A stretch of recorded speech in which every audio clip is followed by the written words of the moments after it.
More and more people are getting scammed online. Recently, my grandpa just got scammed out of like his whole life savings. Just last week, I spoke to somebody who invested, really got scammed. My wife got victimized in an internet fraud. AI-enabled crimes are up 456% since last year. Email phishing attacks, identity theft, ransomware attacks, financial scams, and deepfake child pornography are all becoming more sophisticated and prevalent.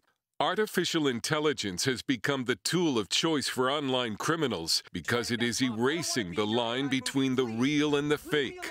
Google's newly announced video generator is about to flood the internet with AI-created clips that have the look of expensive films. None of us is real. We're here because someone decided to write a prompt. We all hate him for it.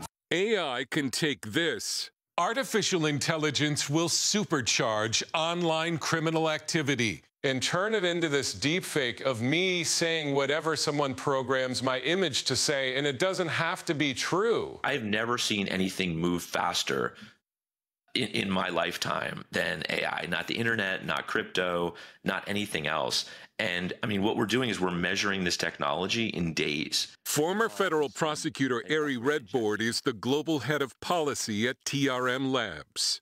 AI has removed the human bottleneck from scams, from cybercrime, and from other types of illicit activity. America's adversaries are said to be using AI to influence U.S. politics and to steal. We've seen North Korea. They just stole $1.5 billion in one day to use for weapons proliferation and other destabilizing activity. Every major American adversary is experimenting with AI. Leah Siskin is an AI expert at the Foundation for Defensive Democracies. At the start, the outbreak of the war between Ukraine and Russia was Russia creating deepfakes of Ukrainian President Zelensky surrendering. It's not very hard to tell that this is a deep fake because at times the voice and facial movements seem unnatural.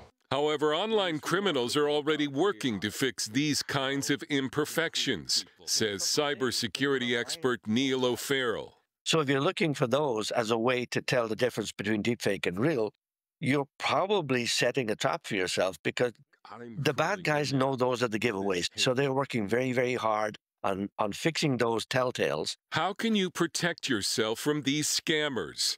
O'Farrell says if you receive a call from a friend or family member claiming to be in trouble and requesting money or personal information, you need to ask questions. Where are you? What jurisdiction are you in? Could I speak to an arresting officer? Could you hold the phone up, turn on the video, and let me see? I want you, like proof of life. Show me that it is you, and you are where you say you are. Or choose a unique family code word that's not been sent through the internet, and ask a friend or family member to say it. Dad, I got into some trouble and I need some money. I need you to go buy a $100 Visa gift card and read me the numbers on the back. Sure. What's the password? Armani? I'm not continuing this conversation until you give me the code word. What worries experts is how artificial intelligence learns, and that AI crime is headed toward what's called its mature phase. So that's when, AI really completely removes the human bottleneck and is essentially doing the scam activity, doing the cyber attacks, in a completely automated way. Former Google CEO Eric Schmidt recently issued an ominous warning about AI accelerating toward artificial superintelligence. This foundation is being locked in, and we're not going to stop it. Because remember, the computers are now doing self-improvement. They're learning how to plan, and they don't have to listen to us anymore. And this is the theory that there will be computers that are smarter than the sum of humans. That means law enforcement and governments will need to utilize AI tools now to fight this crime wave, which experts say could quickly become an epidemic.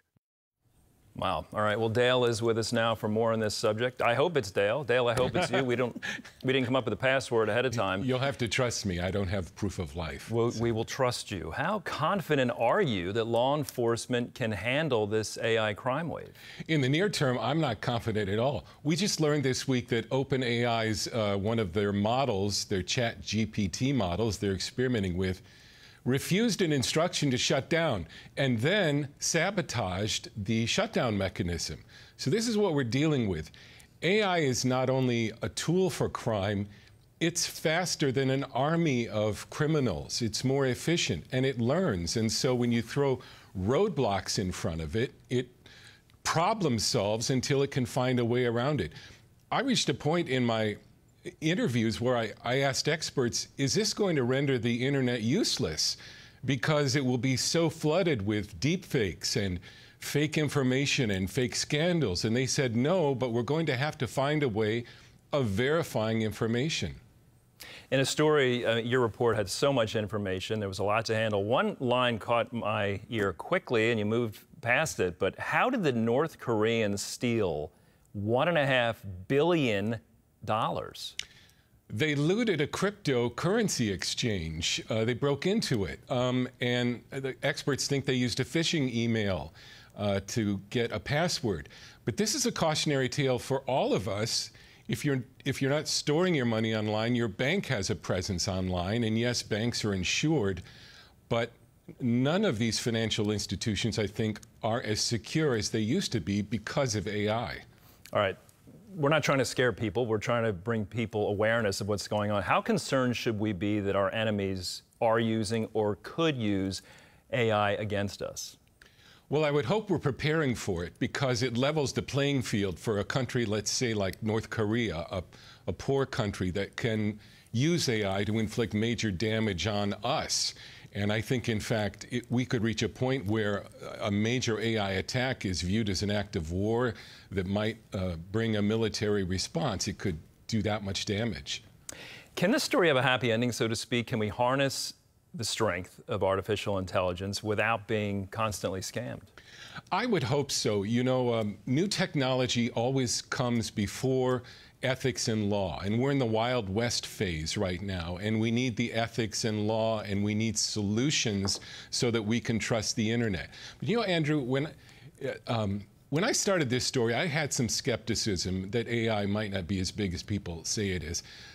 Now I think it's in the same club with the inventions of fire, the wheel, gunpowder. It is a major development, and it's going to change the way we live, I think, in a big way, and we're going to have to learn to master it. And we appreciate you reminding us, be careful with texts we get, emails, phone calls. Keep our guard up. Dale, thank you for your reporting. Thank you.